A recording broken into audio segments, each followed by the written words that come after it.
السلام علیکم ورحمۃ اللہ وبرکاتہ۔ آج کی یہ ویڈیو شاید کسی ایسے دل کے لیے ہے جو باہر سے تو ہنس رہا ہے لیکن اندر سے مکمل ٹوٹ چکا ہے۔ شاید آپ نے زندگی میں بہت غلطیاں کی ہیں، شاید آپ نے ایسے گناہ کیے ہیں جنہیں یاد کر کے آج بھی دل کانپ جاتا ہے، اور شاید آج آپ یہ سوچتے ہیں کہ کیا اللہ مجھے معاف کرے گا؟ کیا اتنے گناہوں کے بعد بھی توبہ قبول ہو سکتی ہے؟ اگر آپ کے دل میں یہ سوال آتا ہے تو آج کی یہ ویڈیو آخر تک ضرور سنیں، کیونکہ آج ہم بات کریں گے ایک ایسے لفظ کی جو انسان کی تقدیر بدل دیتا ہے، جو مردہ دلوں میں دوبارہ روشنی بھر دیتا ہے۔ وہ لفظ ہے استغفر اللہ۔ دوستو، دنیا میں شاید کوئی ایسا انسان نہیں جس سے گناہ نہ ہوتے ہوں۔ کوئی آنکھوں سے گناہ کرتا ہے، کوئی زبان سے، کوئی دل میں چھپائے ہوئے خیالات سے۔ کبھی ہم نماز چھوڑ دیتے ہیں، کبھی جھوٹ بول دیتے ہیں، کبھی کسی کے دل توڑ دیتے ہیں، اور کبھی تنہائی میں وہ کام کر بیٹھتے ہیں جنہیں سوچ کر بھی روح کانپ اٹھتی ہے۔ پھر ایک وقت ایسا آتا ہے جب انسان رات کو اکیلے میں بیٹھ کر سوچتا ہے، میں کتنا بدل گیا ہوں، میں پہلے ایسا نہیں تھا، کاش اللہ مجھے ایک اور موقع دے دے۔ دوستو، یہی احساس اصل میں اللہ کی رحمت کی نشانی ہے، کیونکہ جس دل میں ندامت باقی ہو وہ دل کبھی مکمل مردہ نہیں ہوا۔ اللہ اپنے بندوں کو گناہوں کے بعد بھی چھوڑتا نہیں، بلکہ بار بار اپنی طرف بلاتا ہے۔ سوچئے، ہم دن بھر کتنی غلطیاں کرتے ہیں، لیکن پھر بھی اللہ ہماری سانسیں نہیں روکتا، ہمارا رزق بند نہیں کرتا، ہمیں زمین پر چلنے دیتا ہے۔ کیونکہ اللہ ہم سے نفرت نہیں کرتا، وہ چاہتا ہے کہ ہم واپس آ جائیں۔ ایک شخص تھا جس نے اپنی پوری زندگی گناہوں میں گزار دی۔ لوگ اسے برا کہتے تھے اور خود بھی خود سے نفرت کرنے لگا تھا۔ ایک رات وہ تنہائی میں بیٹھا رو رہا تھا۔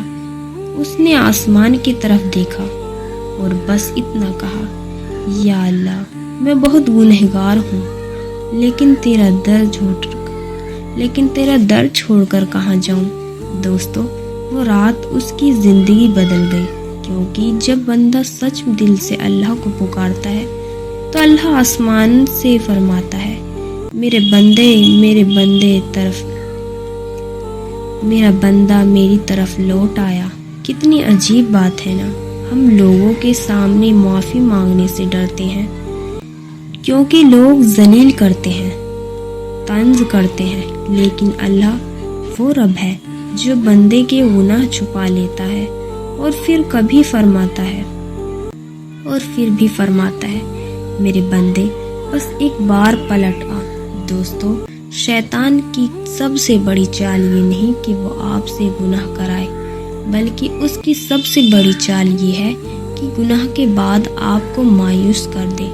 وہ آپ کے دل میں ڈالتا ہے، اب تم بہت گنہگار ہو، اب اللہ تمہیں معاف نہیں کرے گا، لیکن قرآن چیخ کر کہتا ہے، اللہ کی رحمت سے نا امید نہ ہو۔ یاد رکھو، جس رب نے تمہیں ماں کے پیٹ میں رزق دیا وہ تمہیں معاف بھی کر سکتا ہے۔ حضرت عمر رضی اللہ تعالیٰ عنہ فرماتے ہیں، اگر قیامت کے دن اعلان ہو جائے کہ صرف ایک شخص جنت میں جائے گا تو مجھے امید ہوگی کہ وہ میں ہوں، اور اگر اعلان ہوا جائے کہ صرف ایک شخص جہنم میں جائے گا تو مجھے خوف ہوگا کہیں وہ میں نہ ہوں۔ یہی مومن کی پہچان ہے، وہ اللہ کی رحمت سے امید بھی رکھتا ہے اور اپنے گناہوں سے ڈرتا بھی ہے۔ دوستو، استغفار صرف زبان سے پڑھنے کا نام نہیں، استغفار دل کی ٹوٹنے کا نام ہے۔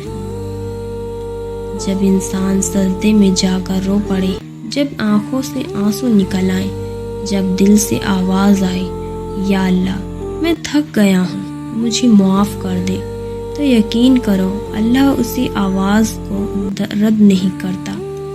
کئی لوگ کہتے ہیں ہم دعا کرتے ہیں مگر سکون نہیں ملتا، گھر میں برکت نہیں، دل ہر وقت بے چین رہتا ہے۔ دوستو، کبھی کبھی گناہ انسان کے دل کو اندھیرا کر دیتے ہیں اور استغفار اسی اندھیرے میں روشنی بن جاتا ہے۔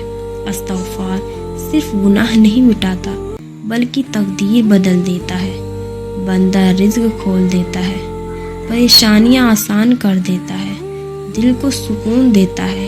اس لیے حضرت نوح علیہ السلام نے فرمایا تھا، اپنے رب سے معافی مانگو، بے شک وہ بہت معاف کرنے والا ہے۔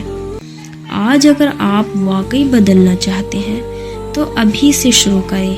کئی لمبی باتیں ضروری نہیں، بس سچے دل سے کہیے استغفر اللہ ربی من کل ذنب واتوب الیہ، اور یقین کریں اگر دل سچا ہوا تو اللہ آپ کی زندگی بدل دے گا۔ رات کو سونے سے پہلے استغفر اللہ، صبح اٹھتے ہی استغفر اللہ، نماز کے بعد استغفر اللہ، اور جب دل گھبرائے تب بھی استغفر اللہ، کیونکہ استغفر اللہ صرف لفظ نہیں، یہ اللہ سے دوبارہ جڑ جانے کا راستہ ہے۔ شاید آج کی یہ ویڈیو کسی ایسے انسان تک پہنچے جو اندھیرے سے مکمل ٹوٹ چکا ہے، جو ہنس تو رہا ہے لیکن ہر رات چپ چپ کر روتا ہے۔ تو سن لو، اللہ ابھی ابھی تمہیں دیکھ رہا ہے اور وہ ابھی بھی تمہیں معاف کر سکتا ہے، بس ایک قدم تم بڑھاؤ۔ ہزار رحمتیں اللہ کی طرف سے آئیں گی۔ آج اسی وقت دل سے ایک بار کہو استغفر اللہ، شاید یہی ایک لفظ آپ کی زندگی بدل دے۔ اللہ ہم سب کے گناہوں کو معاف فرمائے، ہمیں سچی توبہ کی توفیق عطا فرمائے اور ہمارے دلوں کو اپنے ذکر سے زندہ فرما دے۔ آمین یا رب العالمین۔